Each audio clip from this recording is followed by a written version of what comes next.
Olá pessoal, sejam bem-vindos a mais um vídeo meu aqui no canal. Eu sou Armando Vernalha Júnior, dá aquela chegada no meu site que é o vernalha.com.br, tanto para conhecer meu trabalho quanto para dar aquela olhada na agenda de cursos. E falando em cursos, além dos cursos presenciais que tem lá na agenda, tem um curso online aqui no YouTube que é o Tudo Sobre Lentes, onde eu falo bastante sobre ótica. A ótica, afinal de contas, a gente precisa entender porque as lentes são os nossos olhos na fotografia. Então, muito sobre como escolher uma lente para o seu trabalho, que tipo de recurso você precisa procurar numa lente, eu explico nesse curso, tá baratinho. Vamos lá, deixa eu responder uma pergunta que apareceu aqui no canal do Érico Henrique, que me perguntou sobre as câmeras no sistema Micro Four Thirds ou Micro 4/3, que são aí as Panasonic e as Olympus Mirrorless, câmeras sem espelho da Olympus e da Panasonic. Eu tenho alguma experiência com as câmeras da Panasonic, não com as da Olympus, porque eu já fiz alguns trabalhos com o Panasonic GH4, com o Panasonic G7, então dá para opinar. As Olympus eu conheço mais pelo que eu li delas na internet, não experimentei as câmeras. E aí a pergunta que o Érico fazia era assim: todo mundo fala dessas câmeras para a parte de vídeo, ninguém fala delas para a parte de fotografia. Por quê? Elas não são boas para foto, elas não funcionam para fotografia, como é que é o negócio? Bom, para começo de conversa, o Micro 4/3, quando a gente fala disso, a gente está falando de um tamanho de sensor de captura de imagem, que é um tamanho um pouco menor que o APS ou DX na nomenclatura da Nikon, e que por sua vez é menor do que o full frame. Então o que acontece para começo de conversa é que a gente tem que entender o que isso vai impactar em termos de qualidade de imagem, em termos de ângulo de visão das lentes, porque você vai ter um fator de corte. O Micro 4/3 tem um fator de corte de 2 vezes. Então, se você tem lá uma 50 mm, ela vai te dar um quadro, uma visão equivalente a uma 100 mm. Eu explico a história da equivalência de quadro e da equivalência de profundidade de campo, que é um fator mais complicadinho que tem que ser calculado, no curso Tudo Sobre Lentes. Tá? No final aqui deste vídeo, vai estar lá o link para o Tudo Sobre Lentes para quem quiser alugar ou adquirir. Tem as duas opções. Mas o que acontece é assim: o Micro 4/3 ele não pega muito volume no mercado por alguns fatores. Não é só uma questão de se é fotografia, se é vídeo. Uma câmera ser mais hábil para fotografia ou para vídeo depende um pouco menos do formato de sensor, depende um pouco mais da tecnologia que o fabricante colocou nela. Mas o que acontece é assim: o Micro 4/3 ele vem de certa forma numa contramão de algo que as pessoas buscam. De alguns anos para cá, entrou na moda uma imagem com muito desfoque de fundo. Desde que ficou popular fazer filmagem com DSLR a partir da 5D Mark III, a ideia de uma estética um pouco mais cinematográfica para o vídeo. Essa ideia trouxe o desfoque como parte de linguagem. E algo que acontece quando a gente vai encolhendo o tamanho do sensor, saindo do full frame, vai lá para o APS, vai para o Micro 4/3, é que a gente vai começar a usar lentes proporcionalmente mais curtas.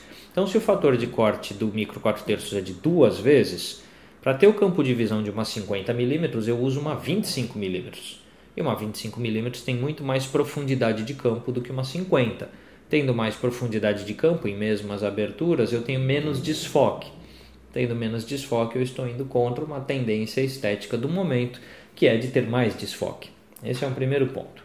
O segundo ponto: o Micro 4/3, sendo um sensor de captura menor, tem um aproveitamento de luz menor.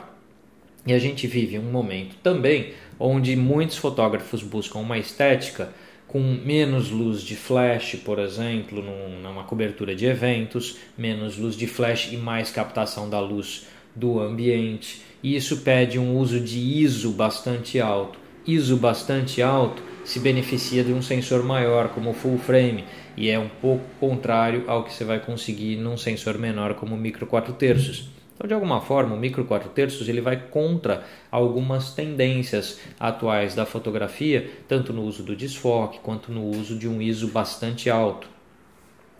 Porque se você consegue, por exemplo, vamos pegar uma câmera full frame antiga, a 6D da Canon, você trabalha com ela tranquilamente em ISO 6400. Você pegar uma câmera APS atual, Sony A6300 ou A6500, você também consegue trabalhar nelas em ISO 6400 com certa tranquilidade. Pega a 80D da Canon, que é uma boa câmera, pega a D500 da Nikon, você consegue trabalhar nelas a faixa de ISO 6400 ou no mínimo 3200 no caso do 80D, ISO 4000 você vai no 80D com tranquilidade. E aí você pega uma câmera super sofisticada, micro 4/3 como a Panasonic GH5 e você fica um pouco limitado ali, talvez numa barreira de ISO 3200 e não consegue ir muito além disso por causa do ruído de imagem. E aí você paga $2.000 numa Panasonic GH5 e você pensar que com $2.000, com $2.300 você compra a 5D Mark III, com $1.300 você compra a 6500 da Sony. Então tem equipamentos no mercado com uma faixa de preço convidativa. Com $2.000 você compra a D500 da Nikon. Então a faixa de preço de uma topo de linha micro 4/3 de alguma forma também a impede de ser uma opção muito viável para muita gente. Não é que o equipamento seja ruim, mas ele não entra bem em todas as tendências estéticas do momento. Eu gosto das câmeras micro 4/3, especialmente a GH4 da Panasonic, que eu usei bastante, e a GH5 é só uma versão ainda melhorada da GH4, para a área de vídeo. Porque na área de vídeo, esse aumento de profundidade de campo é bem-vindo, porque aí um personagem teu se mexe um pouco sem sair de foco, facilita o trabalho de focalização.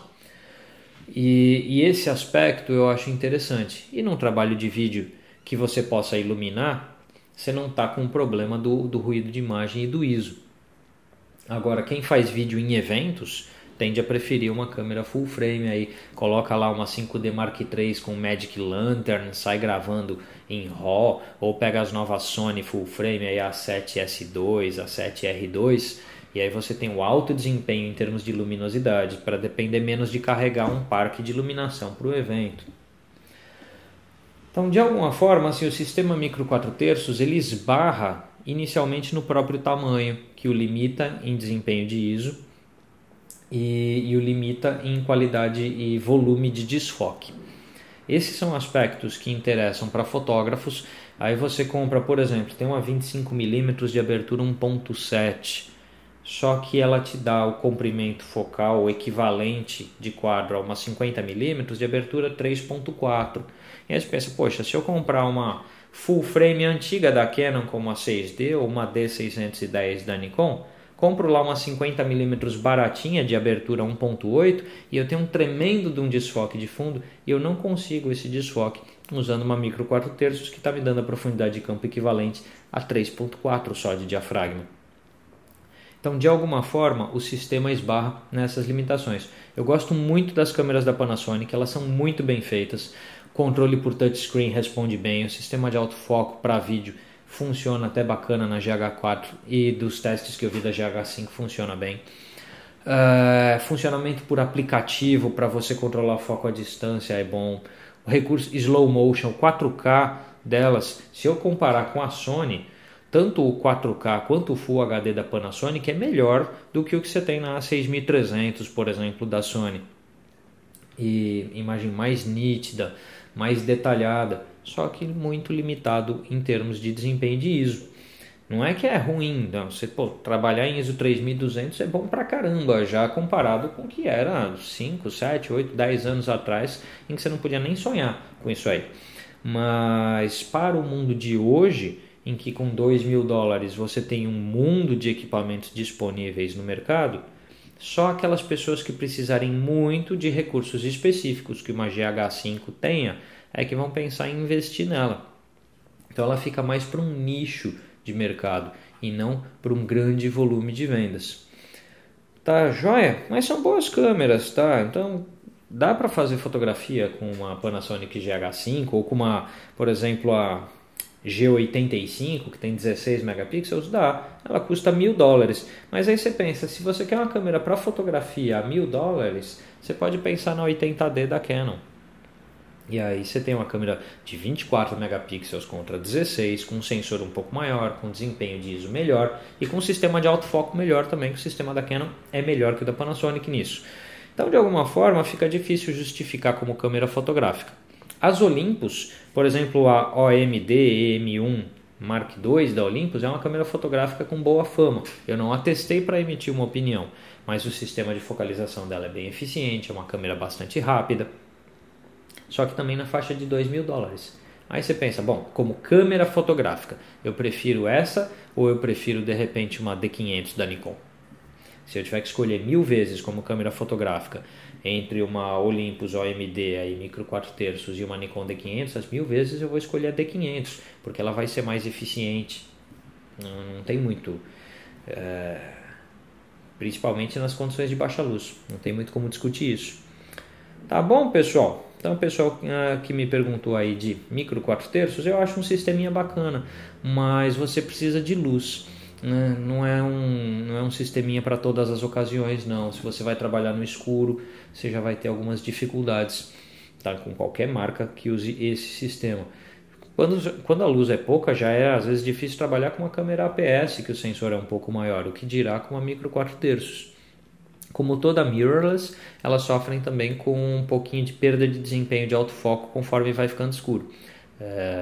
Uma DSLR, a maioria delas as bem desenvolvidas, tá? Não estamos falando qualquer câmera, mas uma D500, D5, um DX Mark II, 5D Mark IV e assim por diante, câmeras com bons sistemas de foco. Mesmo no escuro, elas têm um desempenho de foco bacana. Eu vou testar agora a mirrorless que promete mudar isso aí, que é a Sony A9.